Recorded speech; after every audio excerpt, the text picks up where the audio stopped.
kan memang setiap tahun kita ada 2 kali momen nih Pak, itu dananya 20 juta Pak ya, kita bagikan ke 40 orang. Jadi mudah-mudahan dananya bisa dipergunakan Pak dalam rangka Ramadan dan mendekati Idul Fitri. Tentang sosial, apalagi berbagi pada bulan suci Ramadan.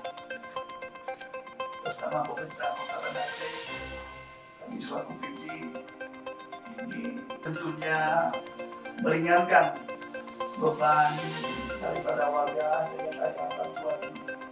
Saya yakin dan percaya bantuan ini sangat dibutuhkan kebutuhan sehari-hari dan juga meringankan, membantu pemerintah kota dalam rangka menangani kenaikan harga Pak, inflasi ini serta satu, dan mudah-mudahan ini apa yang disampaikan mendapat balasan dari Allah Subhanahu wa Ta'ala. Dan pada warga agar ini dapat digunakan sesuai dengan Assalamualaikum warahmatullahi wabarakatuh.